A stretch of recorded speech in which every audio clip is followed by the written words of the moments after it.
Tenemos una ley por partir.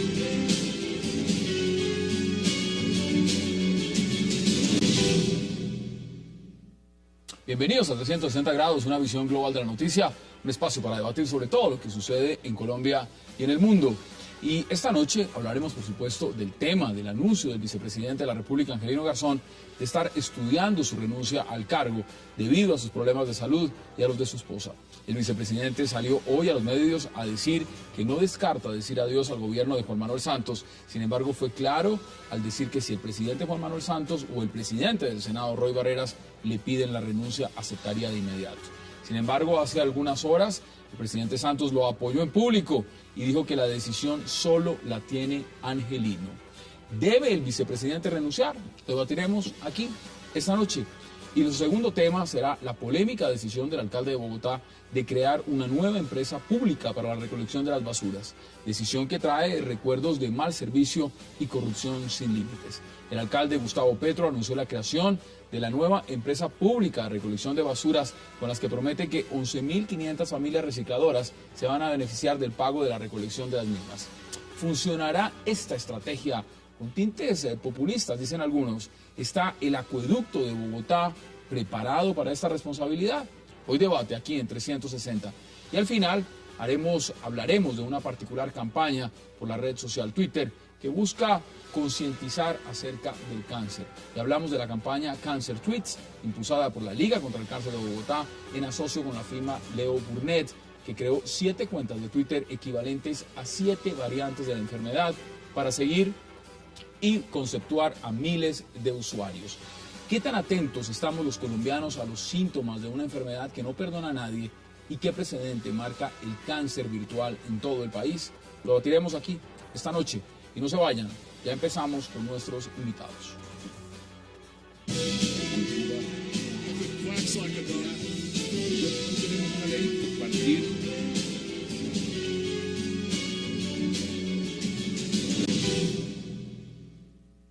Y para debatir acerca de lo que significa el anuncio del vicepresidente Angelino Garzón de considerar la renuncia a su cargo, están esta mesa esta noche con nosotros Ancísar Marroquín y el concejal Antonio Sanguino. Caballeros, qué placer y gracias por aceptar esta invitación. Gracias a ti y por supuesto un saludo muy especial a toda la teleaudiencia y a nuestro compañero de debate y de mesa en la noche de hoy. Y vamos a ampliarlo y vamos a debatir en grande. Claro. Mire, que sí. Ancísar, este tema no es nuevo, es un tema que ha estado en la palestra ya durante varios meses y lo hemos debatido en diferentes instancias.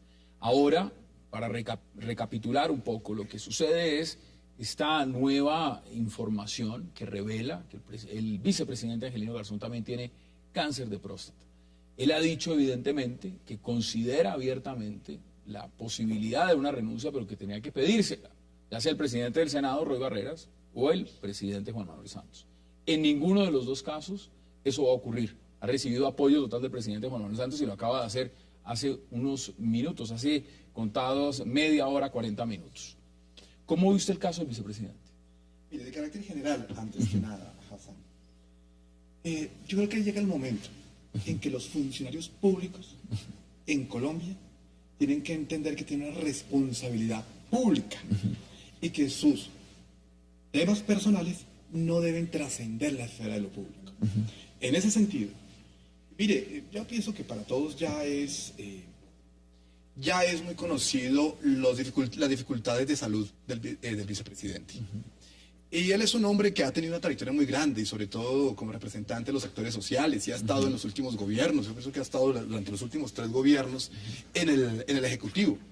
Mire, yo pienso que ya como enfermo, además su señora enferma, ya es hora de que el vicepresidente dé un paso acostado y dejemos esos espacios para debatir los otros temas del país que nos hacen falta. Yo pienso que eso le haría bien al país.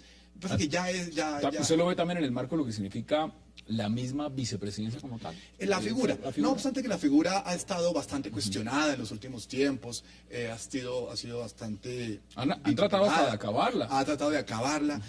Me parecería que justamente con eso fortalecería más la figura en la vicepresidencia. Más cuando acabamos de salir de un fenómeno, de una enfermedad del presidente de la República, en donde haya como uno no sabe cómo le va en el quirófano a un paciente cualquiera, estamos ante la alternativa. Bueno, y si no nos va bien, ¿qué pasa con el vicepresidente? Afortunadamente lo hemos visto al presidente fortalecido y en un estado de salud, por lo menos visualmente, perfecto, en todas las condiciones. Esperemos que así siga. Pero una última cosa, Hassan. El tema es que hay decisiones de los funcionarios públicos que tienen además incidencias muy grandes en el aspecto económico. En hoy, las finanzas del mundo entero, y desde luego del país, y de ahora que tenemos una integración de bolsas, y hay un gran programa de inversión extranjera, en que se necesita tener estabilidad. Entonces, donde se necesita mostrarle al país, a los inversores y al mundo que hay una estabilidad. Importante lo que usted dice, y ahora también lo vamos a discutir en el plano y en el marco de lo que significa la misma vicepresidencia. Muchos dicen, mire, y lo hemos discutido acá, la vicepresidencia realmente es, el símil no es el mejor, pero es una llanta de repuesto. Y lo que hay que mirar realmente es si es acorde o no a las circunstancias que vive el país, que tanto puede afectar la salud del vicepresidente. Concejal, ¿cómo lo ve usted? Porque eso todos los días tiene nuevas aristas. El tema del cáncer de próstata, pues es una nueva arista y le da una nueva connotación también al tema de este debate. ¿Cómo lo percibe usted? Bueno, primero hay que decir que quiso el constituyente de 1991 que el vicepresidente de la República, o mejor, el funcionario que pudiera reemplazar temporal o definitivamente al presidente, fuera un funcionario elegido popularmente y no un designado de la República. Yo estoy de acuerdo con ese espíritu del constituyente. Creo que el pueblo colombiano, la sociedad colombiana, merece decidir sobre quién pudiera reemplazar temporal o definitivamente al presidente de la República. Me parece que allí el criterio de voluntad popular ¿usted le ve mayor legitimidad? Yo le veo mayor legitimidad y me parece que es un avance importante en relación con la figura del designado. Luego, entonces, quiere decir que yo no comparto la idea de acabar con la figura del vicepresidente de la República. Segundo, yo creo que el problema del vicepresidente no es un problema en relación con su salud exclusiva del vicepresidente.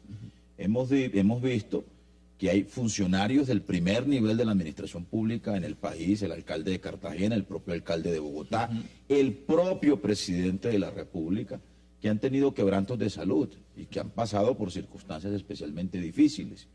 Aquí lo importante es que la sociedad colombiana ha avanzado a que eso sea de dominio público, a que sea un asunto que no esté confinado al ámbito de lo privado. Claro. Yo recuerdo, digamos, los rumores que habían sobre la salud, incluso sobre la manera como terminó mentalmente el presidente Barco su mandato, ¿no? Pero eso era un asunto que se comentaba, pero que hacía parte del ámbito de lo privado, no se ventilaba, no se ventiló, no fue materia de un debate público. Hoy lo es. Creo que el presidente Santos, digamos, fue ejemplarizante en la manera como le comunicó al país su quebranto de salud. El vicepresidente Garzón ha hecho, digamos, también lo propio. Me parece que con el anuncio de su cáncer de próstata siguió el ejemplo del presidente Santos.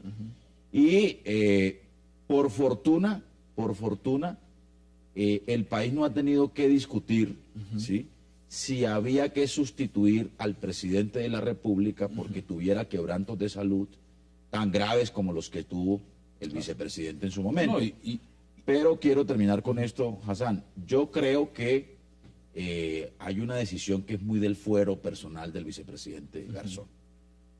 Como lo ha dicho el presidente. No, y así lo ha dicho el presidente. En eso coincido yo con el presidente. Un apoyo total, es Sí, decir, un o sea, apoyo total. La decisión la toma usted. Él debe valorar, y si él toma una decisión en el sentido de separarse del cargo, como ha dicho que lo está considerando, pues cuando eso ocurra, pues habrá que acudir a los mecanismos institucionales que tiene prevista la Constitución y la ley para resolver ese impasse. Mire, importante porque además, Ancísar, esto pone en el tapete una configuración muy interesante. Es que cuando hay un apoyo del propio presidente, un apoyo incondicional, cuando se le dice abiertamente, mire, a mí no me puede decir Angelino que yo le pida la renuncia porque no se la va a pedir. Es decir, esto es una decisión propia de él, interna, íntima. Esto no cambia también mucho lo que algunos han considerado una persecución política, podríamos decirlo, contra el vicepresidente. Sí, mire, lo que pasa es que a mí me parece que una cosa es verlo desde el Ejecutivo y otra cosa verlo desde el Legislativo. Desde el Legislativo pueden haber una serie de intereses, dependiendo de las fuerzas que están representadas allí, en qué hacer o no hacer en determinado momento coyuntural y con cuál o tal funcionario público. Y otra cosa es el presidente de la República como primera magistratura que le compete. Y le compete decir a su presidente, usted es mi segundo. Pero mire el contenido también, está diciendo yo lo respaldo en todo. Y en todo es incluso si usted decide renunciar. Incluso en eso, que eso es lo que hay que tener en cuenta, porque es que más allá de las características humanas, más allá de lo que le pueda afectar a uno como ser humano, está el deber ciudadano de ser el segundo al mando de esta nación o eventualmente el primero. Una norma que justamente por eso ha tenido tanto debate. Mire, hagamos una pausa muy breve, la primera de esta noche aquí en 360 grados, y ya regresamos con nuestros invitados para seguir debatiendo lo que significa, por supuesto, el tema de la salud del vicepresidente Angelino Garzón y si está dentro del marco de su voluntad poner la renuncia sobre la mesa o no. Ya regresamos, no se vayan.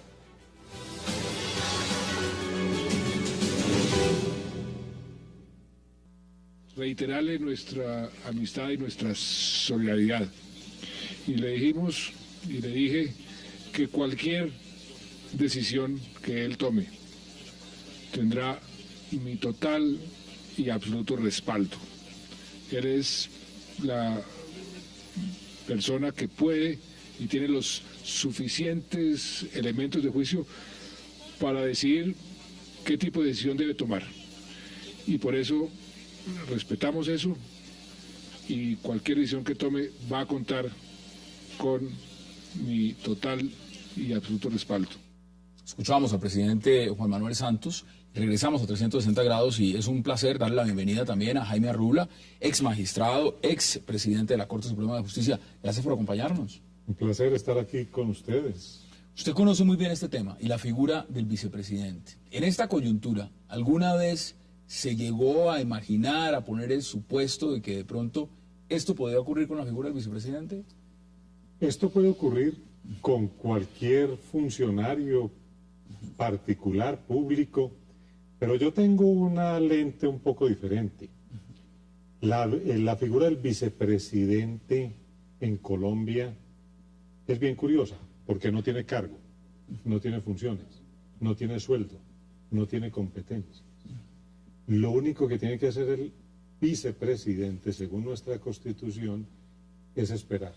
Está en una especie de stand-by, pendiente de si al presidente le ocurre una falta temporal o absoluta. De lo contrario, no tiene funciones. Por eso, los vicepresidentes nuestros, en los últimos años, han sido o ministros, o embajadores, o altos consejeros presidenciales.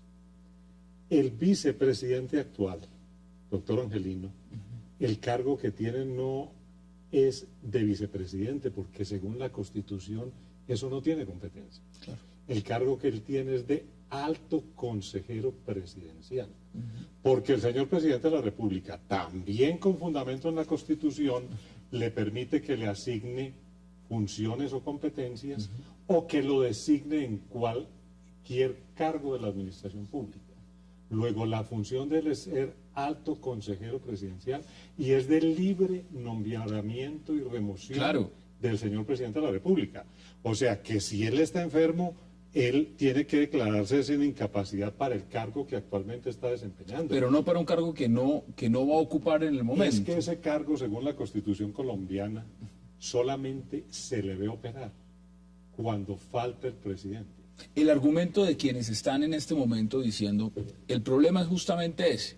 El problema es que si se llega a necesitar en un momento, en una coyuntura, no esté capacitado, no para ejercer el cargo que ejerce ahora, sino el que podría llegar a ejercer en el futuro de manera temporal o permanente. ¿Ese argumento es válido en su apreciación? De ninguna manera. Mire que eso es una eventualidad. Eso puede pasar hoy, mañana, pasado mañana, o no pasar en los escasos 2 años que le quedan al presidente Santos. Entonces, a él hay que examinarlo en el momento en que vaya a asumir funciones presidenciales. Y así lo estableció la Constitución. Antes no. Porque el Senado puede examinar es la capacidad de quien ejerce la presidencia, pero no quien eventualmente puede ejercerla en uno o puede que nunca. Es decir, que en este momento hacerlo sería anticiparse a algo que no ha ocurrido y por lo tanto cualquier evaluación médica no está en el caso. Como dicen los campesinos, sería ensillar sin traer la bestia. Exactamente. Miren, eso Y sería Roy lo que Barrera necesita. estaba ensillando, pues antes de comprar la bestia, cuando pidió el examen médico del vicepresidente de la República, cuando no había la circunstancia de relevo del presidente titular. Quedó solo en ese debate, ¿no? Claro que Igual sí. al final prácticamente el apoyo que tenía en ese sentido no fue respaldado. Pero mire, antes de que vuelvan a intervenir, porque Ancísar también quiere intervenir, veamos qué dijo justamente el día de hoy el vicepresidente Angelino Garzón. Veamos las declaraciones. La decisión es la siguiente: el más interesado en la salud de Angelino Garzón y de su esposa Montserrat Muñoz es Angelino Garzón. Yo soy el más interesado y por lo tanto dentro de mi agenda de trabajo está la posibilidad que yo presente mi renuncia como vicepresidente de Colombia al presidente del Senado para que la someta a la plenaria del Senado y de la Cámara, y que sea la plenaria del Senado y Cámara quien decida sobre la suerte del nuevo presidente o vicepresidenta de Colombia. Es el Congreso en pleno quien decide quién es el vicepresidente o la vicepresidenta en Colombia. Y obviamente que yo reitero aquí que como vicepresidente he cumplido con mi deber, que era defender la Constitución, la democracia y al presidente Juan Manuel Santos como el presidente legítimamente elegido en Colombia. Es indudable que esto es un hombre que ha pasado por una situación muy complicada. Y es muy valiente, es decir, bypasses, derrame cardiovascular, cáncer de próstata ahora, y está poniendo la cara y está dando su opinión, y frente a lo que muchos han considerado una persecución política, ha dado la pelea de la manera más digna y más frentera posible, con una gran altura. Que esa escuela del Partido Comunista es brava. Ancísar, ¿qué dice usted al respecto? Porque también, mire, se ha mencionado el caso del senador Roy Barreras, presidente del Senado, de la Comisión Médica y demás, pero ya después de ver a un presidente como el presidente Santos diciendo, mire, la decisión no es mía, la decisión no es del Congreso, la decisión es de Angelino, ¿eso cómo deja la película? Mira, eso deja el balón, más que la película, el balón en el campo del vicepresidente. Y en su papel patriótico que pueda tener. Angelino, sin lugar a dudas, es un gran luchador. Su Que esposa eso ha tiene cáncer. demostrado, al menos en el ejercicio de los sectores sociales y de la política, ser un gran luchador. Yo pienso que Angelino termina muy bien como vicepresidente, una carrera de política bastante grande. Atrás les decía que él ha sido uno de los pocos presidentes que ha estado ha estado con los últimos 3 presidentes, en los últimos 3 gobiernos. Ha tenido esa capacidad de representación de los sectores sociales en las distintas administraciones. Pero mire, desde la ciencia política se crea la figura del vicepresidente para que justamente en un eventual caso no haya una vacancia, o si no, no se habría creado. ¿Para qué? Esperemos si algo pasa, y si no pasa, pues miramos qué hacemos. Él lo No. dice, yo tengo los mismos 9,5 millones de votos que tiene el presidente Santos, igual son míos, porque yo fui elegido de manera popular. Bueno, sin exagerar desde el punto de vista electoral. Pero bien, el tema es que se crea la vicepresidencia justamente como una eventualidad. Y uno podría pensar, el presidente Santos o cualquier presidente se puede enfermar. Le puede pasar algo, acaba de salir del quirófano el presidente. Algo puede pasar. Pero justamente eso se trata desde la ciencia política, de que haya un tránsito libre, suave y estable en el Estado y en las instituciones. Pero mire lo que está diciendo el doctor Arrule, dice lo siguiente, dice, mire, esto hay que evaluarlo en el momento que llegue a pasar, antes no se puede. Pues imagínense, con el juego de escenarios, plantémoslo, recae el presidente Santos, el vicepresidente Angelino también. ¿Quién va a ocupar? Pues A ver, yo hago mi análisis desde la Constitución, porque el doctor lo hace desde la ciencia política y la conveniencia, y eso es indiscutible. Desde la Constitución, el Senado de la República tiene competencia para declarar la incapacidad del presidente, es lo que la Constitución dice. O sea, de quien esté ejerciendo la presidencia de la República. Y también tiene la competencia por Constitución de resolver sobre las excusas que dé el vicepresidente cuando vaya a asumir la presidencia. Ese es el escenario. Luego, indiscutiblemente, el Senado puede ordenar un examen médico al presidente de la República. ¿Por qué? Porque esa es la manera implícita de poder cumplir con su función, de decretar o no la incapacidad del presidente. Pero mientras el vicepresidente no renuncie, que lo puede hacer, correcto, lo podía hacer. ¿Y nadie se la puede exigir? Eso es un tema también que se quería preguntar. Nadie le puede decir renuncie. Aquí en nuestro sistema jurídico ya tuvimos un vicepresidente que renunció, no estaba ejerciendo aquí como alto consejero, estaba como embajador en el exterior y renunció, y el Senado tiene la competencia de reemplazarlo. En el momento en que faltara el señor presidente de la República por una incapacidad temporal o absoluta, entra por constitución el vicepresidente a ejercer las funciones de presidente. En ese momento, si el Senado observa que tiene dudas sobre su capacidad para ejercer la presidencia, puede ordenar el examen médico. En ese momento no y él es. se tiene que someter al examen médico. Y si lo encuentra que no está apto, pues lo tiene que remover y proceder a elegir su reemplazo. Lo que haga ahora es que mire, si es que a lo mejor el señor Angelino Garzón no le toque suceder al presidente ni siquiera por un ratico, o puede que le toque dentro de un año. ¿Y cómo vamos a saber cómo va a estar en un año? Él mismo lo está considerando, mire, él mismo dice, mire... Para mí lo que él debe considerar es si sigue de alto consejero presidencial o no, que ese es el cargo que en este momento tiene. Y si su incapacidad lo deja o no. Y eso es algo que tiene que hablar con el presidente. Podría y el dedicarse... presidente lo puede incluso declarar insubsistente. Tengo que hacer una pausa, pero interesante lo que usted está planteando, porque eso quiere decir entonces que podría dejar la función que está cumpliendo en este momento, dedicarse a una plena recuperación. Irse para su casa como vicepresidente. Como vicepresidente, porque al final de cuentas fue elegido como vicepresidente. Exacto. Y esa es la función. Y el día en que le vaya a tocar, si le va a tocar, pues él podrá decidir si está en condiciones de asumirlo o no. Y el mismo Senado puede en ese momento determinarlo. Eso es lo que dice la Constitución actual. Lo que querramos reformarla, pues sería para reformarla. Pero eso fue lo que hicimos en el 91. Entonces yo vuelvo e insisto, él en este momento lo que debe examinar es si sigue como vicepresidente, si sigue como alto consejero o no. Incluso el presidente Santos lo puede forzar a ello. Es que es de libre nombramiento y remoción, lo puede declarar insubsistente. Para ese cargo, no para el otro. Ese cargo. Mire, interesante lo que está diciendo. No. Hagamos una pausa y ya regresamos con nuestros invitados para seguir debatiendo aquí en 360 lo que significa las implicaciones del estado de salud del señor vicepresidente Angelino Garzón y, por supuesto, si la renuncia está sobre la mesa o no. Ya regresamos, no se vayan.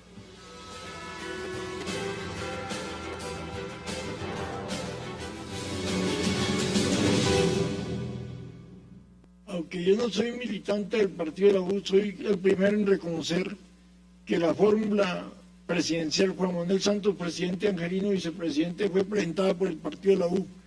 Quien tiene la potestad legal de presentar una terna al Congreso de la República sobre quién es su fórmula vicepresidencial es el partido de la U. Y obviamente yo soy pensionado, yo ya voy a cumplir el próximo lunes 66 años, yo soy pensionado. He trabajado con el Estado más de 35 años y mi pensión está suspendida por la condición que tengo de vicepresidente. A mí se me ha suspendido el pago de la pensión por la condición de vicepresidente, pero yo he pensionado del Seguro Social. Escuchábamos declaraciones que dio justamente el señor vicepresidente Angelino Garzón. ¿Es eso cierto, doctora Rula, lo que está diciendo el vicepresidente? No. El vicepresidente en Colombia no tiene sueldo. Le recuerdo al señor vicepresidente. El sueldo de él es como alto consejero presidencial. O sea, le está suspendida su pensión porque él está devengando sueldo como alto consejero presidencial. Y según la Constitución, nadie puede tener dos asignaciones del Tesoro Público. Entonces, cuando un pensionado llega a un puesto público, le dicen, escoge o el sueldo o la pensión, y él seguramente escogió el sueldo. Entonces la pensión entra en suspenso hasta que vuelva a dejar el puesto, pero no el de vicepresidente, que no tiene asignación, es el de alto consejero presidencial, que es el cargo que él tiene y que es de donde está devengando en este momento. Mire, le doy la bienvenida también a esta mesa. Está recibiendo sueldo vicepresidente, por lo que No, y Más o menos es la configuración de lo que él plantea. Mire, le doy la bienvenida también al concejal Roberto Sáenz. Concejal, bienvenido. Muchas gracias por la invitación de nuevo a su programa. Tenemos dos temas que vamos a debatir, pero antes quiero darle también la oportunidad de que usted pueda participar en este, porque es un tema de interés nacional, es un tema de coyuntura y muy interesante conocer su posición sobre el tema del vicepresidente Angelino Garzón y, por supuesto, su salud y si está sobre la mesa o no esa renuncia. Bueno, en primer lugar creo que todos expresamos la solidaridad con Angelino, una persona a la que conocimos desde hace mucho tiempo, que compartimos muchas batallas en distintos ámbitos, en los políticos, en los sindicales, en los sociales, de manera que una solidaridad muy grande. Pero en este tema sí que se han expresado formas distintas de entender el país. En primer lugar, el oportunismo que le ha surgido a algunos, especialmente en el Parlamento, que parecen estar a la cacería de que ojalá se enferme más para poder tener un obstáculo menos en ascenso en una carrera vertiginosa, me parece a mí de algunos. De otro lado, me parece que evidentemente Angelino, con toda su disposición a servir a la comunidad, tiene la necesidad también de replantear su propia vida, dijera, como líder, como ejemplo. Creo que necesita una cierta dosis de tranquilidad en este momento y debería repensar también su situación. Cuando usted dice repensar, ¿eso significa debería pensar en renunciar? Yo creo que sí. A mí me parece que no es bueno que una persona con tanto talento, con tanta fuerza como la que reflejó siempre Angelino, lo encontremos en una situación tan crítica defendiendo contra viento y marea una condición física muy difícil, me parece muy difícil. Y todos los que están detrás de ese cargo o de alguna otra posición en el Estado, presionándolo además de manera bastante agresiva, bastante grotesca. Y yo creo que la dignidad de una persona como Angelino requeriría ese replanteamiento por solamente parar, dijéramos, esta discusión de la manera como se ha dado. Pero yo, digamos, creo que el doctor Arrula ha sido bastante claro en precisar las previsiones constitucionales que tiene nuestro ordenamiento jurídico para estas circunstancias. Y eso nos salva de las preocupaciones de la ciencia política que había mencionado Ancísar, ¿no? Porque el ordenamiento jurídico y la Constitución establecen muy claramente que la salud del vicepresidente solo podrá ser evaluable en las circunstancias en las que deba reemplazar al presidente de la República. Y si además en esa circunstancia hay dudas o hay reparos sobre las condiciones del vicepresidente, la propia Constitución tiene prevista la manera como el Congreso resuelve esas circunstancias. Luego, entonces, aquí no hay que tener temores. Aquí no hay que alarmarse. Aquí no está en juego la estabilidad institucional del país por el problema de salud del vicepresidente Angelino. Pero además yo quiero decir lo siguiente, quiero llamar la atención sobre lo siguiente. La solidaridad que ha recibido el presidente Santos por su quebranto de salud ha sido distinta a la manera como ha sido tratada y como se ha expresado la solidaridad con el vicepresidente Angelino Garzón. Aquí no pueden haber solidaridades de primera y solidaridades de segunda. Y cuando se ha usado el argumento del historial médico, por ejemplo, de cómo se ha manejado el tema de la información justamente de lo que es la historia clínica, ¿usted cree que es justo ese argumento de decir es que el presidente ha manejado mejor su historial clínico frente a su enfermedad que el vicepresidente y por eso ha sido más claro, ha sido más directo y eso merece entonces un mejor trato? Pero yo no voy a hacer juicios de valor sobre ese asunto. Yo lo que sí creo es que el país ha avanzado en conocer de manera pública la salud de funcionarios de este nivel y ojalá que sigamos avanzando en esa materia.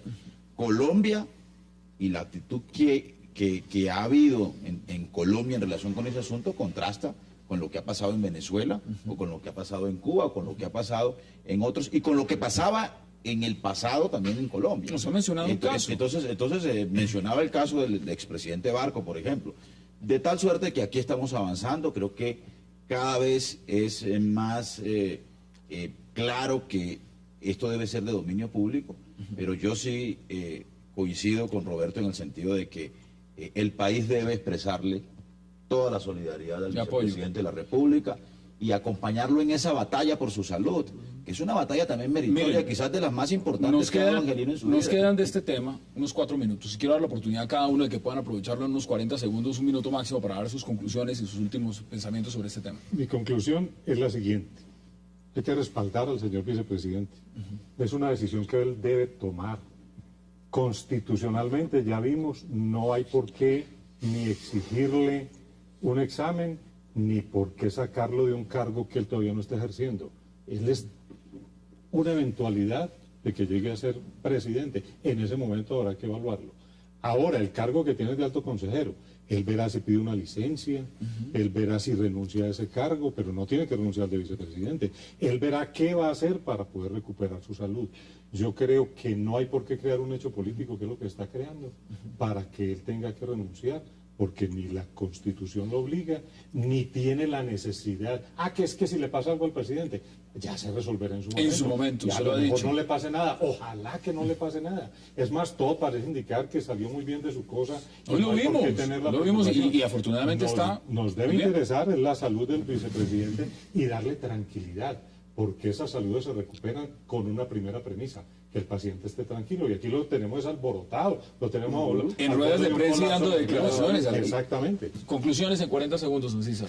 Que yo pensaría que no hay que confundir las cosas. Una cosa es que la Constitución delinee un procedimiento a seguir, y otra cosa que aquí estamos hablando de la primera magistratura y de unos temas gruesos que se están debatiendo en esta coyuntura del país.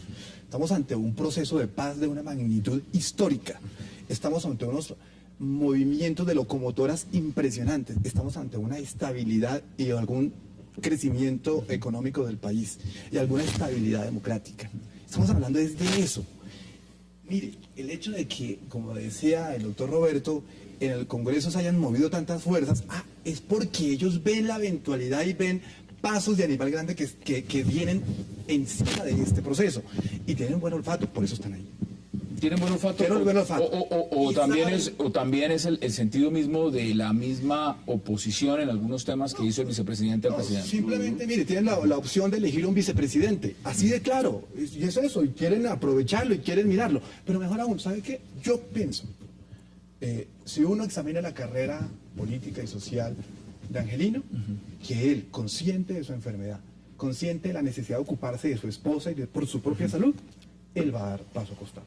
Concejal, sus conclusiones en 40 segundos. Sí, yo creo que lo primero es eso, la solidaridad. Lo segundo, desatar de una vez por todas también una discusión política en el país con respecto a la propia figura de la vicepresidencia, pero especialmente a las actitudes de ciertos sectores de la redacción de este país, de la derecha más recalcitrante, que aprovechan hasta la más mínima fisura en cualquier situación de la democracia para vulnerarla, y me parece que es muy grave que se haya desatado esa persecución y esa situación, dijéramos, emocional contra Angelino, para colocarlo en una situación tan difícil como la que está ahora. ¿Conclusiones? Que no está en peligro la estabilidad institucional del país por cuenta de la enfermedad y de los quebrantos de salud del vicepresidente de la República. Y creo que está claro que tenemos presidente que goza de buena salud, y cuando ojalá no ocurra, haya necesidad de acudir al vicepresidente, pues examinaremos la salud en ese momento del vicepresidente de la República. Vamos a hacer una pausa, porque al regreso entraremos a debatir sobre un tema también muy polémico.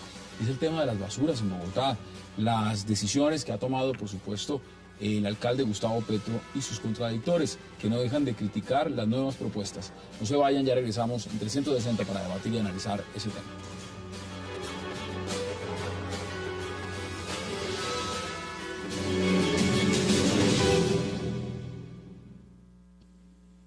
Es la empresa de acueducto la que va a cumplir la sentencia y el plan de desarrollo. Es decir, los recicladores y sus familias serán en un 100% los dueños de la actividad del aseo en la ciudad de Bogotá, y las tarifas que paga la ciudadanía paulatinamente irán en función de sus beneficios, de su operación, de sus gastos administrativos y operacionales. Regresamos a 360 grados y en este tema escuchábamos las palabras del señor alcalde de Bogotá, Gustavo Petro, en el marco de lo que significa esta nueva decisión de que ahora sea el acueducto quien se encargue de la recolección de basuras. El día de ayer decía el alcalde Gustavo Petro que el 18 de diciembre comenzará la recolección de basuras por parte del acueducto. Y la pregunta es muy sencilla, y empiezo con usted, concejal. ¿Está el acueducto preparado para recoger las basuras? Yo creo que no. Definitivamente no. El acueducto primero tiene que hacer una licitación, porque han anunciado que van a comprar entre 250 y 400 camiones compactadores por un valor de 80 a 100 mil millones de pesos. Eso no puede ser una contratación directa, ni a dedo, eso tiene que haber una licitación de por medio. Todo un proceso. Y yo no sé si de aquí al 18 de diciembre podemos hacer esa licitación. Segundo, deberíamos tener un proveedor que nos ponga los camiones de aquí al 18 de diciembre. Yo no sé si en el mundo exista un proveedor, un fabricante que ponga los camiones compactadores, que eso no es como ir a comprar pan a Carrefour, ¿no? Y perdónenme la cuña. Tercero.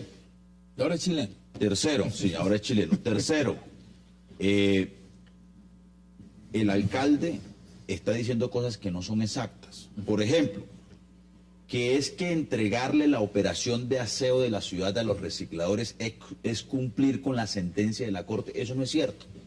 Porque lo que la Corte pidió fue la inclusión de los recicladores con relación al oficio de los recicladores.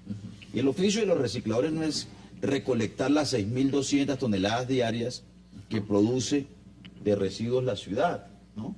Es recoger y procesar una parte de esos residuos que produce la ciudad. Lo más paradójico es que la presidenta de la Asociación de Recicladores de Bogotá, la señora Nora Padilla, le parece inverosímil, no entiende cuál es el anuncio del alcalde, ¿no? Es más, anuncian un paro de los recicladores para el próximo 8 de noviembre contra la decisión del alcalde.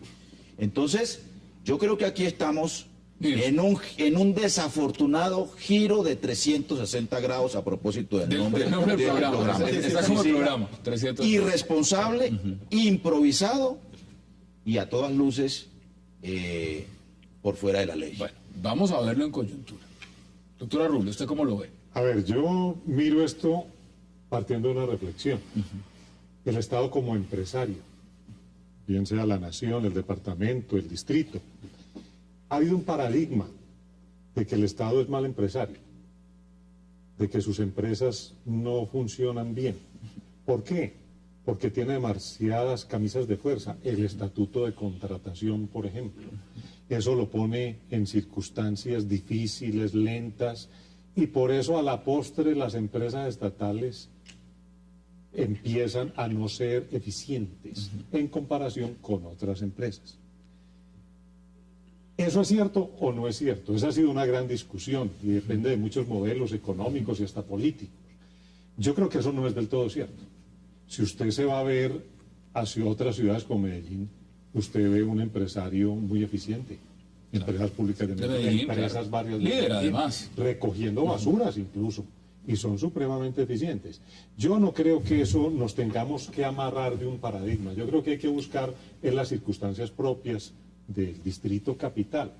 Hay un pasado que el ilustre exalcalde, el doctor Jaime Castro, pero ha sido crítico, sacó a relucirlo diciendo que es que eso había colapsado y que obviamente tuvo que abrirse a que fueran empresas privadas las que vinieran a hacer esa competencia. Yo creo que eso hay que mirarlo con mucho detenimiento. Esto tiene un efecto también desde el punto de vista político. Por supuesto. Y es que eso va a haber una gran cantidad de empleos que los va a manejar la alcaldía. En esa medida, ¿cómo lo ven ustedes? Si tú me permites un comentario a lo del doctor Arrubla. Yo creo que la discusión no es una discusión doctrinaria, ni es una discusión, digamos, puede ser una discusión doctrinaria, pero yo creo que en las circunstancias de hoy es una discusión que tiene que ver con la realidad concreta del servicio de aseo de la ciudad. Por ejemplo, Bogotá, en comparación con Medellín, perdió el monopolio del servicio de aseo de la ciudad. Por ejemplo, en virtud de la ley 142 de la ley de servicios públicos, la circunstancia en Bogotá es que Hoy es imposible recuperar ese monopolio. Estamos ante una circunstancia de libre mercado y de libre competencia que está arreglado por la ley. Luego, entonces, el acueducto va a tener que irse a disputar usuario por usuario con esos operadores que hoy están y con los que lleguen. Hay un tema, entonces, aquí hay un problema de circunstancias y también un problema de indicadores de gestión y de competitividad. Y yo sí creo que hay que arrancar por la discusión que plantea el doctor Arrubla. Es que hace 20 años, 25 años, la discusión era si se podía el Estado hacer cargo de eso o no, de todos los operadores, por ejemplo, de la operación de servicio de aseo, y se demostró que los empresarios privados tampoco cumplieron. Entonces, ¿el Estado puede volver a retomar eso? Sí, lo debe retomar. Yo creo que estamos en las circunstancias en este momento en que Bogotá, el Estado puede hacer a través de la empresa de energía, por ejemplo, otras empresas, deben hacer del negocio de las basuras un negocio rentable para la ciudad. En ese sentido es mucho más avanzada la propuesta de Petro que cualquiera otra, porque demuestra que el Estado puede entrar como capitalista fuerte a promover una modificación sustancial de la estructura del mercado. En los tiempos Claro puede, que digamos, y frente a los argumentos. puede. Mire, por ejemplo, lo que dice el exalcalde Jaime Castro. Dice, la EDIS no generaba utilidades, mucho menos en recursos necesarios para asumir la operación de basuras. Y el distrito cada año tenía que girarle 20.000 millones de pesos de la época. ¿Sabe cuándo era eso? ¿Sabe cuándo era eso? Cuando las basuras eran un encarte y no un negocio. Pero yo le quiero Eso, decir perdóneme, Antonio. Cuando déjeme las basuras... terminar siquiera uno. No, yo no lo interrumpí. Mire, cuando las basuras no eran un negocio, sino un encarte. Hoy, en el mundo de hoy, para el Partido Verde es un negocio. Pero, Roberto, un negocio rentable que puede sustentar el negocio. No solamente los 20.000 millones, sino mucho más.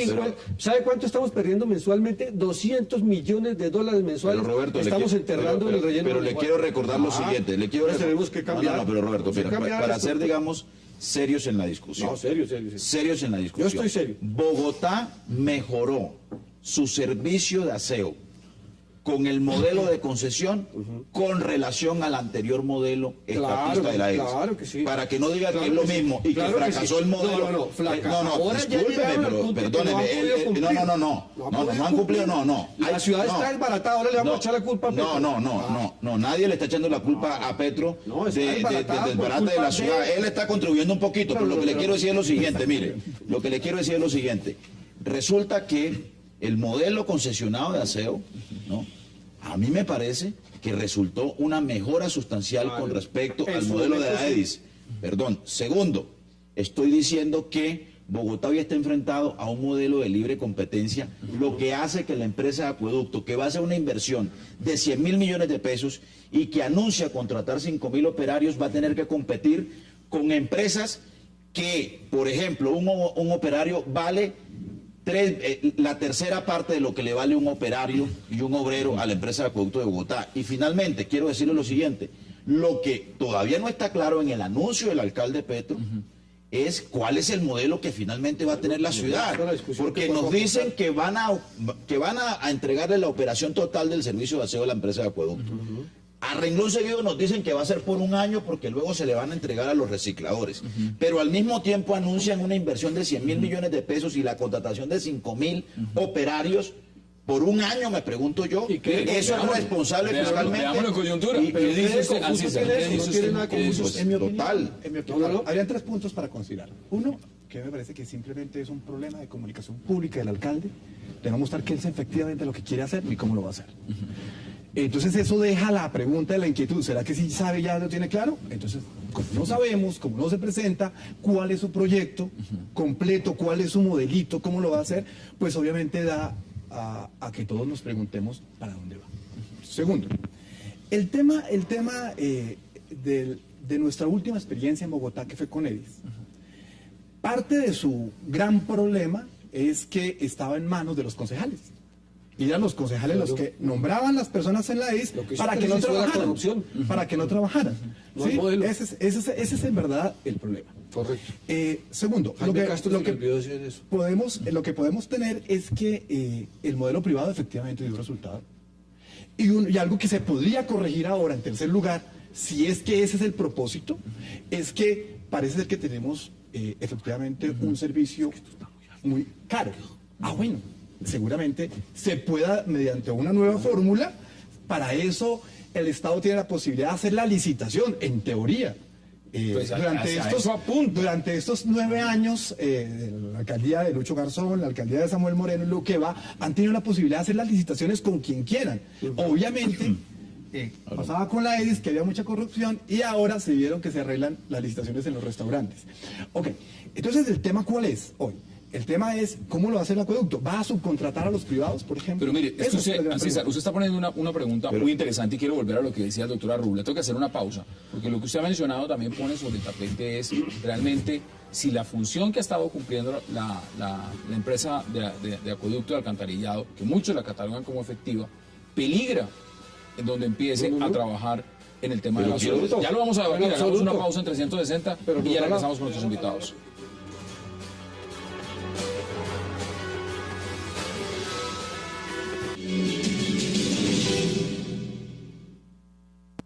Lo que tenemos hoy no cumple la sentencia constitucional, incluso a riesgo de un incumplimiento del cual, porque no son los contratistas los responsables de la sentencia, los responsables de la sentencia somos la administración distrital. Nosotros no podemos preservar un esquema de aseo que incumple flagrantemente la sentencia. Ameritaríamos la cárcel si lo hiciéramos así, o sanciones graves de tipo judicial, y nosotros queremos cumplir con lo que dictamina la justicia. Doctor Arrubla, esas son las palabras del alcalde de Bogotá, Gustavo Petro, señor alcalde Gustavo Petro. Le doy la palabra. A mí me parece que el asunto de la sentencia es un buen pretexto, pero yo sería todavía más claro. El alcalde ganó las elecciones. El alcalde tiene todo el derecho a perfilar cuál es su modelo para manejar asuntos estatales. Para eso lo eligieron. Él está proponiendo un modelo donde entra el Estado a ser empresario. Yo no estigmatizo una empresa por ser privada o por ser estatal. Lo único que yo le diría al señor alcalde es un buen consejo. Fíjese muy bien que eso esté bien pensado, bien planeado y bien estructurado. Porque el detrimento patrimonial que le ocasionaría al distrito, eso sí sería grave. Y no solamente desde el punto de vista de la responsabilidad, sino desde muchas otras repercusiones. Pero hay que confiar, para eso se eligió, que él imponga su modelo, ese es el hay que dejarlo gobernar. Ese es el argumento que han dado, digamos, diciendo, mire, la empresa de acueducto del alcantarillado puede pasar de ser una mega empresa que produce utilidades a convertirse en una carga. Eso realmente... Pero yo le quiero decir lo siguiente, Hassan. La basura es rentable en todo el mundo. Claro que sí. Las empresas, si la saben explotar, ganan dinero con ellos. Los japoneses hay un gran contingente social que se puede poner a trabajar con ellos. No, pero lo importante es que sea una empresa eficiente. Claro. Ahí no se puede olvidar lo que nos decía ahora el concejal. La empresa ya no va a estar sola en el mercado, va a estar en un ámbito de competencia. Y si no es eficiente, se va al traste. O sea, todo esto hay que ponderarlo y ese es el reto del alcalde y ese es el juicio que la población le hará. ¿Tiene la palabra? Si falla en eso.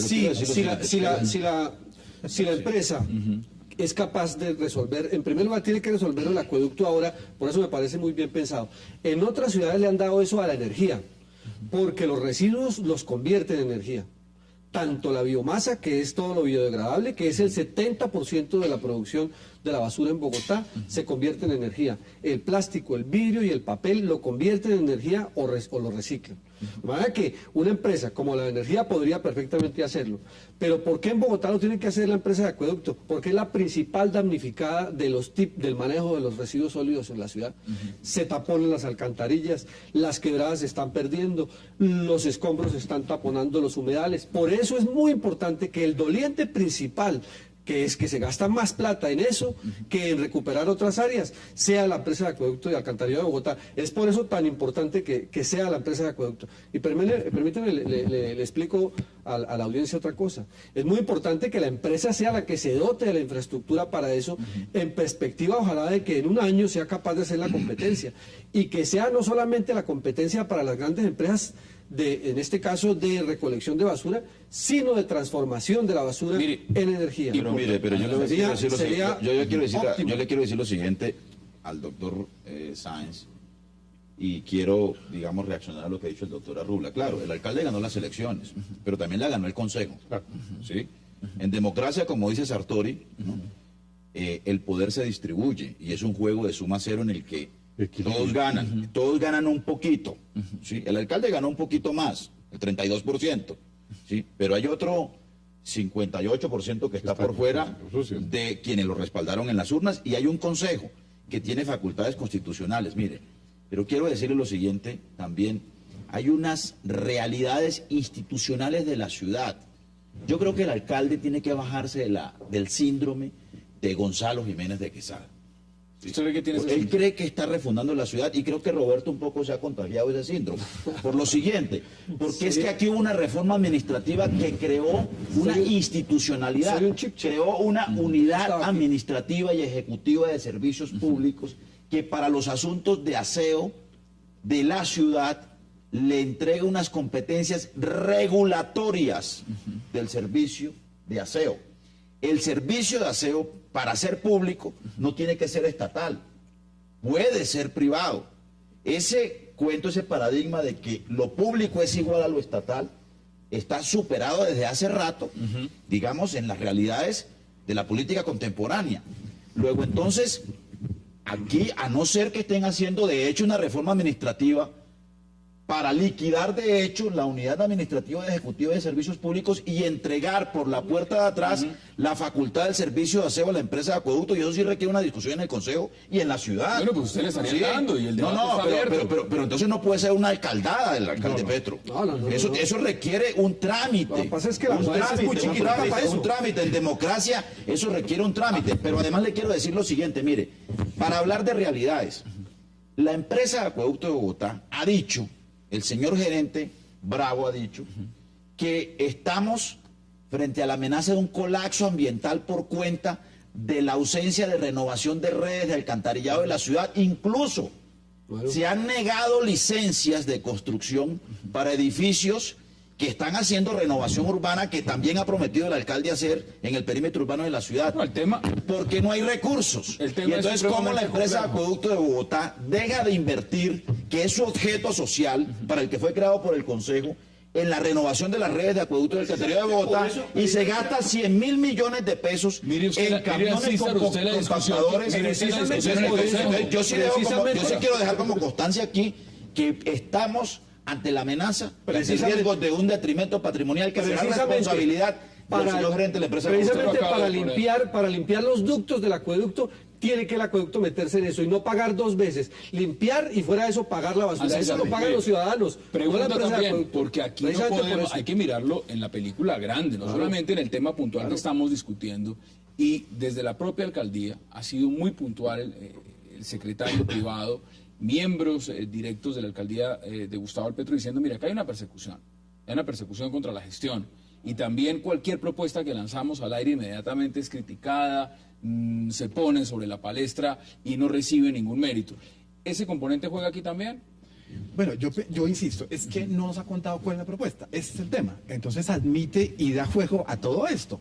Es posible, como dice el concejal, que la joya de la corona esté en peligro. O puede ser que sea la catapulta para que bajen las tarifas a la mitad de la ciudad. ¿Y se corre el riesgo? Pues faltará ver la experticia y cómo va a competir la empresa. Es que en verdad el tema no es si la empresa es pública o es privada, es cómo presta su servicio, cuál es su experticia en la prestación del servicio y cuál es justamente que no, que se está poniendo en riesgo, justamente que lo presta. Incluso muchas cosas de las que tenía que hacer la empresa privada las está haciendo el acueducto. Las tiene que hacer el acueducto, porque la empresa privada no ha cumplido con la misión para la cual se comprometió con la ciudad. Entonces el acueducto ha tenido que ir por ejemplo, los escombros. Tú lo conoces mejor que nadie. Es decir, la rellenada de escombros en los humedales de la ciudad lo está haciendo el acueducto porque la empresa privada no ha sido capaz de ¿sabe por qué? Es por negligencia de la unidad administrativa y ejecutiva del servicio público que no ha definido un esquema de tratamiento de escombros de la ciudad. Es que mire, además esta decisión esconde un desgreño administrativo. Los contratos de operación claro que sí, pero no es finalizaron en septiembre del 2010. Nosotros debimos haber hecho licitación para entregar la nueva concesión en septiembre del 2010. ¿No se ha hecho? Llevamos 2 años. Hemos usado Tenía la que urgencia hacerlo la manifiesta para prorrogar los contratos. Esta administración ha prorrogado los contratos con los actuales operadores. Y la anterior también. Y entonces ahora nos quieren, les quiero dar la oportunidad a todos de que puedan concluir. y ahora nos quieren, para resolver esa deficiencia, meternos en una vaca loca que va a significar, Bueno, vamos a ver cómo sale. detrimento Doctora Rula, patrimonial de la ciudad. en 40 segundos, sus conclusiones frente a este tema. Hay que hacerle el debate a la propuesta. El alcalde está para hacer propuestas, el consejo para reflexionarlas y la ciudadanía para aplaudirlas o repudiarlas. Yo creo que hay muchas aristas, no se puede improvisar en un tema tan delicado, y vuelvo y alerto, con mucho cuidado, porque si no el detrimento patrimonial se viene. Usted tiene la oportunidad de concluir este debate en 40 segundos, se acabó el tiempo. ¿Cuáles son sus conclusiones? Mi conclusión es que no interesa si es público o privado, sino que presten el servicio. Me parece que a los ciudadanos de Bogotá les interesa que en Navidad la ciudad esté limpia. Si no está limpia, pues que se atienda el alcalde al descontento ciudadano. Y que el Consejo haga su tarea de control político. Concejal, gracias por aceptar la invitación. Muchas gracias. Ha sido un verdadero placer. Yo tengo mucha esperanza en que los bogotanos entendamos rápidamente que tenemos que evolucionar hacia otra manera el tratamiento de los residuos de la ciudad. Y una propuesta, la que ha hecho el alcalde, creo que vamos a hacer. La mesa sigue abierta y el debate sigue abierto. Así gracias por aceptar la invitación. Concejal, gracias por aceptar la invitación. Gracias, y doctora Rula, gracias por aceptar la invitación. Placer. Vamos a hacer una pausa y entraremos luego a debatir una polémica campaña publicitaria que tiene que ver con el cáncer en Colombia. No se vayan, ya regresamos.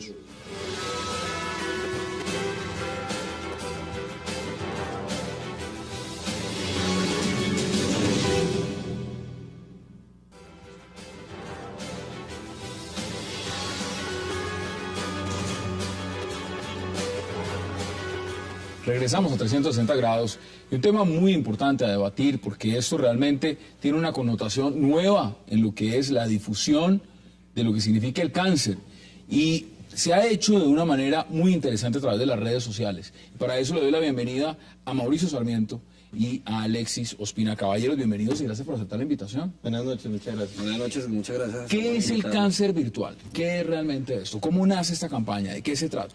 El cáncer virtual es una campaña que hicimos en la agencia para generar conciencia y una campaña de prevención.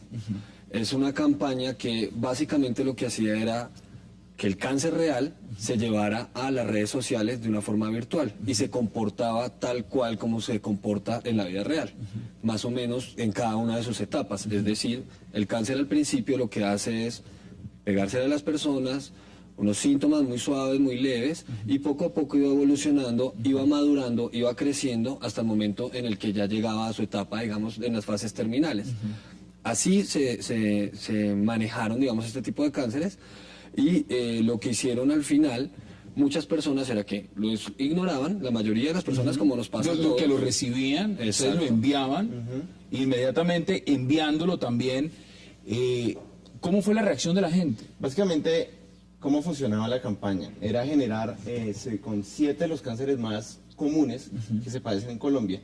Estos 7 cánceres fueron renombrados obviamente con nombres muy coloquiales de lo que puede pasar en Twitter. Por ejemplo, el cáncer de mama se llamaba Me gusta tu mama. El cáncer de pulmón se llamaba @atodopulmón. Que seguramente se puede confundir como cualquier seguidor. Y muchas veces cuando a uno lo empieza a seguir, otra persona más no le pone atención. Y después de un tiempo este seguidor lo que empezaba era hablar, lo que decía Alex, empezaba con un síntoma muy sutil. Tenía 4 etapas esta campaña. En una primera muy sutil, una después más agresivo, y al final ya eran síntomas muy fuertes y agresivos, como se siente en el cáncer. ¿Qué lo motiva a hacer esta campaña?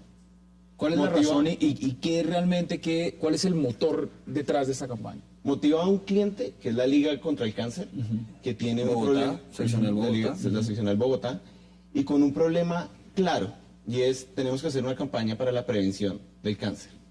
Una campaña... Mire, tan puntual es el tema que en este momento estábamos debatiendo el cáncer que sufre el señor vicepresidente. Sí. Hemos visto al mismo presidente de la República, Juan Manuel Santos, con cáncer de próstata. Es decir, esto llega en una coyuntura. Sí, total. No se puede mirar de otra forma, pero evidentemente la importancia es muy grande, muy grande. Es que yo creo que el mensaje claro de la campaña es que el cáncer no discrimina absolutamente a nadie. le puede dar a todo el mundo, nos puede dar a cualquiera de nosotros, y existe una forma de prevenirlo, y es poniendo atención a ese tipo de síntomas y mensajes que el cáncer mismo puede generar en cada una de las etapas de desarrollo que tiene. Y la campaña lo que hacía era eso, era educar un poco en todos esos procesos y todas las fases, como lo estaba diciendo Mauricio, y es que llega un momento en el que uno tiene que escuchar su cuerpo para poder atender y a tiempo y no ignorar más ese tipo de mensajes. ¿Cómo seleccionaron ustedes a las personas? ¿A quiénes les enviaban o a quiénes empezaba a seguir este cáncer? Se seleccionaron personas naturales, como cualquier persona que está en la calle, y también líderes de opinión, celebridades y gente que pudiera contribuir con la campaña. Básicamente, los perfiles siguieron, según el perfil de cada una de las personas, estos perfiles siguieron a ellos. Sin saber exactamente por qué debían ser, sino simplemente tener como un equilibrio dentro de la campaña. Miren, veamos justamente mientras estamos en la discusión, tweets de esos que ustedes enviaron justamente de esta campaña, cómo llegaban, qué decían y específicamente empecemos a verlos en este momento. No se ofenda, pero esa capa grasosa que le dejó el bloqueador en la cara no es sexy. Repito, no es sexy. Sigan ignorándome, después no se quejen. Ya deja de ignorarme, Carito Agudelo. Acepta que cada vez estás más cansada y que tienes unas manchas raras. Abrí esta cuenta para llevarle la cuenta a tanto macho. Aumenta tu dolor bajito. No te preocupa nada, menos como orinas. Polvo eres, en humo te convertirás. Te ves mejor fumando que mintiendo, aunque lo hagas al tiempo. Me nutro de ustedes, me inspiro con ustedes, creo que ya empiezo a vivir de ustedes. Ahí veíamos tweets, por ejemplo, que se enviaba cáncer de piel, cáncer de pulmón. ¿Cuál era la reacción? Muchas reacciones muy distintas. Al principio, en las primeras etapas, nos ignoraban totalmente. O sea, básicamente... ¿Los bloqueaban también? Sí, hubo bloqueos, claro, hubo bloqueos, pero casi ya en la etapa final. En la etapa final ya los tweets eran direccionados, es decir, tenían @Carolina Cruz, por decir algo, y en ese momento, pues, cuando ya lo direccionan es mucho más fácil que tú lo detectes y lo veas, pero ya ahí los síntomas y el cáncer había crecido demasiado y era, hoy tienes fiebre y no puedes entrar al baño, por decir algo, o unos tweets mucho más certeros que lo que hacía la persona era dos opciones. O lo contesta, dice, ¿quién es usted? ¿Qué le pasa? ¿Por qué me está escribiendo esto? Exacto. Ahí en ese momento la Liga contra el Cáncer de Bogotá enviaba un tuit y un JPG adjunto diciéndole, si esto fuera un cáncer real, usted lo habría detectado a tiempo y podría prevenirse. ¿Tendría en este momento una etapa empezar a hacerse obviamente, a tratar? Según la fase en la que estuviera. Si esto fue en la segunda fase, tercera fase, todavía es un cáncer que tiene cura. Ya cuando es una parte terminal, mandaba un mensaje, un tweet, donde le decía, si esto fuera un cáncer real, usted estaría en su etapa terminal. Por favor, tenga en cuenta, escuche su cuerpo y siga las instrucciones a través de la Liga. ¿Qué es lo más importante, ¿no? Porque realmente el mensaje lo que le está diciendo en las diferentes etapas, los diferentes casos que ustedes pusieron y modelos es, cuídese y tenga prevención, escuche realmente las señales. Exacto. Ahora, ¿hay una cartilla de prevención? Sí. ¿Cómo funciona? Rápidamente. La cartilla, básicamente, con esos mensajes de respuesta a los que nos ignoraron o no nos ignoraron durante la campaña, finalmente entraban a una página que es cancertweets.co. Que está, todavía se puede entrar, Está es decir, está vigente, sí, se llama está cancertweets.co. cancertweets.co, ahí está. Y el perfil de la Liga es @Liga Bogotá. Liga Cáncer. Liga Cáncer, BTA. Una campaña muy interesante, muy novedosa. Este perfil lo que trae, lo que es muy bueno, es que va a estar enviando constantes tips sobre cómo prevenirlo, cómo cuidarse. Y esa cartilla que ahorita mencionaba, está casi que enviándose a diario con una cantidad de tweets donde la gente puede tenerlos desde cualquier lado y es un perfil que le está hablando constantemente. Es más, una persona puede en este momento no saber que tiene cáncer, empezar a ver lo que significa la cartilla y mirar si tiene algunos de los síntomas. Y justamente a partir de eso, ir al siguiente paso, que sería un chequeo, un examen y determinar si tiene o no tiene cáncer. Ir a la Liga, o sea, en la cartilla, en la página, pueden descargarla y están absolutamente todos los tips. ¿Cuántas síntomas, personas etcétera, en este momento y hacia dónde apuntan ustedes? Porque me imagino esto no tiene límite, pero ¿cuántas personas están ya siguiéndolos? Pues la idea no era que nos siguieran. A padecer cáncer virtual, 9.700 personas. 9.700 personas. Y para hoy en la mañana teníamos 16 millones de impresiones. Eso es una cifra impresionante. Es una cifra absolutamente impresionante. Es decir, esto puede también cambiar el modelo de cómo se está manejando el tema de la publicidad, de las señales y todo a través de las redes sociales. Total, porque si miramos es una campaña que no entró en un medio que le generara un costo. Y uno tradicional, de los que conocemos tradicionales. De acuerdo. La liga básicamente, la cuenta de Twitter, llevamos casi un 1000% de seguidores al día de hoy en incremento desde que la campaña se está haciendo en las etapas finales, en las últimas semanas. Pues felicitaciones además porque es un tema de tema de salud, y es un tema de prevención, y es un tema que evidentemente puede ser un modelo para seguir en otros temas. Mauricio Sarmiento, gracias por aceptar la invitación. A ustedes, muchas gracias. Y Alexis Ospina, gracias por aceptar la invitación. No, Hassan, muchas gracias a Un ustedes por verdadero tema invitarnos. de interés. Y vamos inmediatamente a concluir con este tema, pero mañana tenemos una cita aquí en 360 grados para seguir debatiendo la agenda política de Colombia, los temas de actualidad y por supuesto los temas internacionales también, con todas las posiciones y con los mejores invitados. Hasta una próxima oportunidad.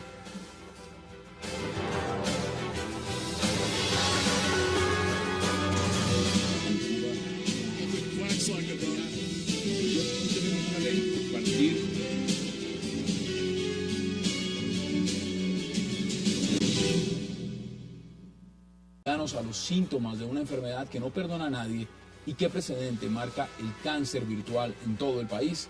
Lo debatiremos aquí esta noche y no se vayan, ya empezamos con nuestros invitados.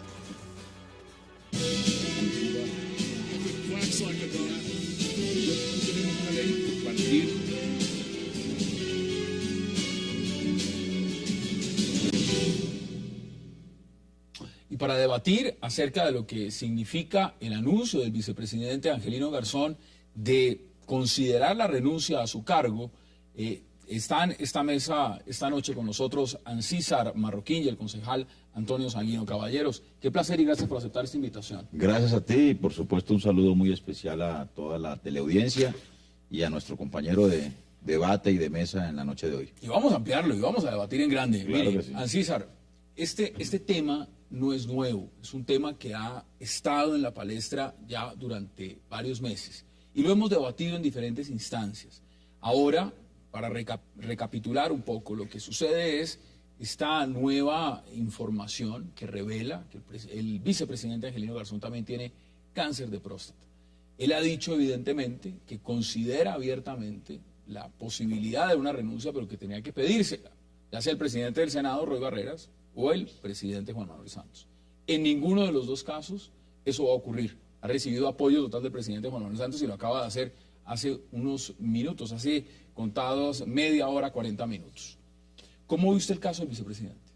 Mire, de carácter general, antes que nada, Hassan, yo creo que llega el momento en que los funcionarios públicos en Colombia tienen que entender que tienen una responsabilidad pública y que sus temas personales no deben trascender la esfera de lo público. Totalmente el presidente Barco, su mandato, ¿no? Pero eso era un asunto que se comentaba, pero que hacía parte del ámbito de lo privado, no se ventilaba, no se ventiló, no fue materia de un debate público. Hoy lo es.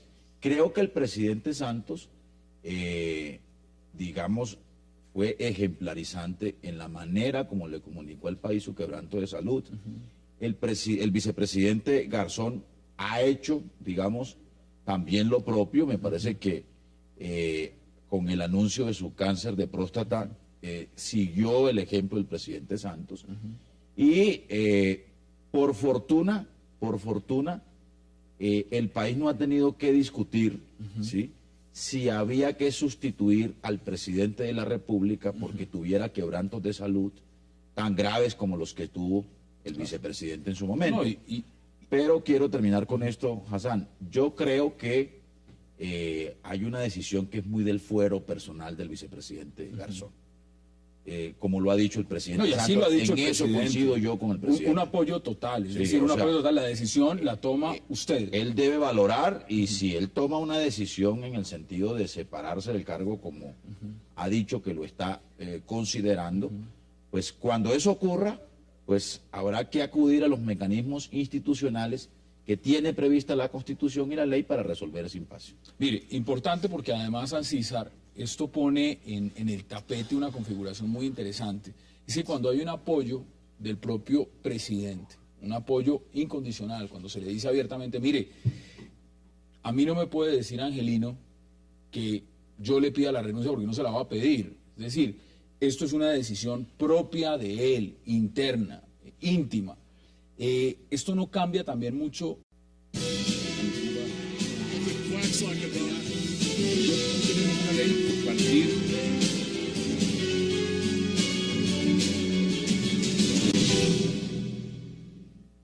Bienvenidos a 360 grados, una visión global de la noticia, un espacio para debatir sobre todo lo que sucede en Colombia y en el mundo. Y esta noche hablaremos, por supuesto, del tema del anuncio del vicepresidente de la República, Angelino Garzón, de estar estudiando su renuncia al cargo debido a sus problemas de salud y a los de su esposa. El vicepresidente salió hoy a los medios a decir que no descarta decir adiós al gobierno de Juan Manuel Santos. Sin embargo, fue claro al decir que si el presidente Juan Manuel Santos o el presidente del Senado, Roy Barreras, le piden la renuncia, aceptaría de inmediato. Sin embargo, hace algunas horas, el presidente Santos lo apoyó en público y dijo que la decisión solo la tiene Angelino. ¿Debe el vicepresidente renunciar? Debatiremos aquí esta noche. Y el segundo tema será la polémica decisión del alcalde de Bogotá de crear una nueva empresa pública para la recolección de las basuras. Decisión que trae recuerdos de mal servicio y corrupción sin límites. El alcalde Gustavo Petro anunció la creación de la nueva empresa pública de recolección de basuras, con las que promete que 11.500 familias recicladoras se van a beneficiar del pago de la recolección de las mismas. ¿Funcionará esta estrategia con tintes populistas, dicen algunos? ¿Está el acueducto de Bogotá preparado para esta responsabilidad? Hoy debate aquí en 360. Y al final hablaremos de una particular campaña por la red social Twitter que busca concientizar acerca del cáncer. Y hablamos de la campaña Cancer Tweets, impulsada por la Liga contra el Cáncer de Bogotá, en asocio con la firma Leo Burnett, que creó 7 cuentas de Twitter equivalentes a 7 variantes de la enfermedad para seguir y conceptuar a miles de usuarios. ¿Qué tan atentos estamos los colombianos? La ciencia realmente es, el símil no es el mejor, pero es una llanta de repuesto. Y lo que hay que mirar realmente es si es acorde o no a las circunstancias que vive el país, que tanto puede afectar la salud del vicepresidente. Concejal, ¿cómo lo ve usted? Porque eso todos los días tiene nuevas aristas. El tema del cáncer de próstata, pues es una nueva arista y le da una nueva connotación también al tema de este debate. ¿Cómo lo percibe usted? Bueno, primero hay que decir que quiso el constituyente de 1991 que el vicepresidente de la República, o mejor, el funcionario que pudiera reemplazar temporal o definitivamente al presidente, fuera un funcionario elegido popularmente y no un designado de la República. Yo estoy de acuerdo con ese espíritu del constituyente. Creo que el pueblo colombiano, la sociedad colombiana, merece decidir sobre quién pudiera reemplazar temporal o definitivamente al presidente de la República. Me parece que allí el criterio de voluntad popular es le ve mayor legitimidad. Yo le veo mayor legitimidad y me parece que es un avance importante en relación con la figura del designado. Luego, entonces, quiere decir que yo no comparto la idea de acabar con la figura del vicepresidente de la República. Segundo, yo creo que el problema del vicepresidente no es un problema en relación con su salud exclusiva del vicepresidente. Hemos visto que hay funcionarios del primer nivel de la administración pública en el país, el alcalde de Cartagena, el propio alcalde de Bogotá, el propio presidente de la República, que han tenido quebrantos de salud y que han pasado por circunstancias especialmente difíciles. Aquí lo importante es que la sociedad colombiana ha avanzado a que eso sea de dominio público, a que sea un asunto que no esté confinado al ámbito de lo privado. Claro. Yo recuerdo, digamos, los rumores que habían sobre la salud, incluso sobre la manera como terminó. En ese sentido, mire, yo pienso que para todos ya es muy conocido las dificultades de salud del vicepresidente. Y él es un hombre que ha tenido una trayectoria muy grande, y sobre todo como representante de los sectores sociales, y ha estado en los últimos gobiernos. Yo pienso que ha estado durante los últimos 3 gobiernos en el Ejecutivo. Mire, yo pienso que ya como enfermo, además su señora enferma, ya es hora de que el vicepresidente dé un paso acostado y dejemos esos espacios para debatir los otros temas del país que nos hacen falta. Yo pienso que eso le haría bien al país. Que ya Usted lo ve también en el marco de lo que significa la misma vicepresidencia como tal. La figura. No obstante que la figura ha estado bastante cuestionada en los últimos tiempos, ha sido bastante... Han tratado hasta de acabarla. Ha tratado de acabarla. Me parecería que justamente con eso fortalecería más la figura en la vicepresidencia. Más cuando acabamos de salir de un fenómeno, de una enfermedad del presidente de la República, en donde allá, como uno no sabe cómo le va en el quirófano a un paciente cualquiera, estamos ante la alternativa, y si no nos va bien, ¿qué pasa con el vicepresidente? Afortunadamente lo hemos visto al presidente fortalecido y en un estado de salud, por lo menos visualmente, perfecto, en todas las condiciones. Esperemos que así siga. Pero una última cosa, Hassan. El tema es que hay decisiones de los funcionarios públicos que tienen además incidencias muy grandes en el aspecto económico. En hoy, las finanzas del mundo entero, y desde luego del país, y de ahora que tenemos una integración de bolsas, y hay un gran programa de inversión extranjera en que se necesita tener estabilidad. Entonces, donde se necesita mostrarle al país, a los inversores y al mundo que hay una estabilidad. Y importante lo que usted dice, y ahora también lo vamos a discutir en el plano y en el marco de lo que significa la misma vicepresidencia. Muchos dicen, mire, y lo hemos discutido acá, la vicepresidencia